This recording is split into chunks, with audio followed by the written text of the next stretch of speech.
This is video 9 of 101. This video is about kitchen storage options. This video is not as boring as the title sounds. I'm going to just review the different storage options between the fridge, the freezer, and the pantry, and just to give you guys some ideas of what options are out there, not only just for storing, but also some really great tips about how to store your food and how to get the most out of every shopping trip. So I'm going to start with the freezer. Freezers are awesome for storing things long term. Freezing is an amazing preserving method for locking in nutrients without having to add any preservatives. Freezing is awesome and I highly recommend it for freezing your bulk meal prep, making huge batches of stuff and then putting them in individual Ziploc bags so that at a moment's notice you can grab one and heat it up and you've got a meal to go. Your freezer is also an awesome place to store frozen fruits and vegetables that you use, just little bits at a time. For an example, I make a lot of nice cream, which is blended frozen fruit, which essentially makes an ice cream texture. I like to put frozen raspberries and blueberries in mine. I used to go out and actually buy the fresh berry packs and then freeze them myself, which would last me 1 or 2 days. And I was spending about $10 every time. That's a little crazy. And then I realized, why am I freezing them myself when I can just go and buy a huge bag of frozen raspberries for $7, and that's gonna last me a week and a half. Frozen food also goes on sale a lot, which is awesome for stocking up. It's not something that's gonna go bad. You can keep it in your freezer pretty much forever. Freezing is an awesome preserving technique. I highly recommend it for keeping your frozen fruits and vegetables in bulk in there, keeping frozen meals for later, even if they're prepared meals that you've bought ahead of time. It's also great for that as well. Utilize your freezer and you will save a lot of money. Secondly is the fridge. The fridge is the main zone that you are going to be interacting in every 4 days.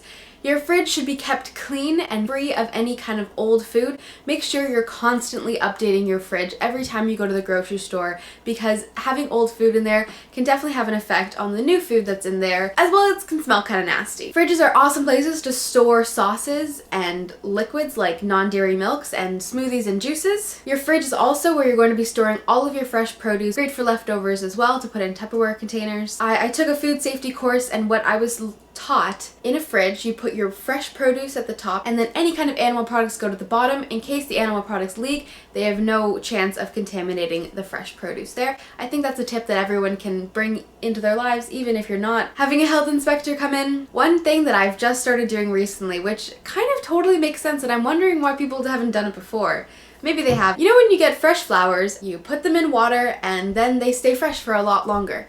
Why don't we do that same thing with leafy vegetables? So what I've done is I've gotten a shallow dish and I've added some water to it, and then I just plop my leafy vegetables in there so they're sitting in some water. This has added days onto the shelf life of these leafy vegetables, which is something that wilts super fast even if you buy it on day 1. Sometimes by day 4, it's not looking as appetizing as it could. Keeping them in this fresh water helps to keep the plant alive just a little bit longer, so that way by day 4 it's looking just like day 1. I know people like to put their vegetables in crispers at the bottom, but I highly recommend keeping out all of your fresh produce so you can see it visually, so you can keep track of what you have. You can keep an eye on the shelf life of things by physically looking at how if it's wilting, if it's growing mold, anything like that. You can easily keep an eye on it, make sure it's not going to contaminate anything else. Keeping your produce out where you can see it is an awesome way to keep track of it and make sure that everything is staying fresh. Lastly is the pantry. The pantry is your place to let your personality shine. I love looking at people's pantries and seeing what they have, because everybody's pantry is different. Having a stocked pantry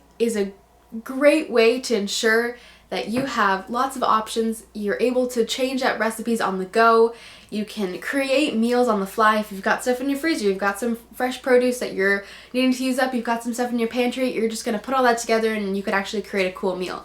So having a stocked pantry is an awesome way to have more fun in the kitchen. But if you're just starting out, all these sauces and spices and ingredients can cost between $5 to $10 each, which can add up if you're buying them all at once. So the best thing is to let your pantry grow organically, not going out and buying everything at once. If you can afford it, have at it. Every time there's something new called for in the recipe, I like to go out and purchase that thing, and my pantry grows and grows every time. At the end of it, you'll have an awesome stocked pantry with all of your favorite spices and sauces. Having a stocked pantry is an awesome way to make sure that even on day 4, if you've accidentally eaten everything else for the week, you can go into your pantry, grab a couple cans, grab some spices, grab some frozen veggies from your freezer, grab a little bit of leftover produce, and put it together and make something awesome. I think that's a really fun part of having a pantry, is experimenting with different foods and creating meals just based on the ingredients that you have in your kitchen and seeing what it comes up with. And you can always make things taste better with a little salt and pepper if it doesn't turn out exactly how you're wanting it to. The pantry is great for storing spices and sauces and cans of food, baking ingredients, packaged foods, snack foods, teas and coffees, all of your bulk foods, your dry grains, your dry legumes, and anything else that you want to put in your pantry. Keeping these 3 areas stocked and clean is going to help you have a better kitchen experience, and it's going to save you a lot of money.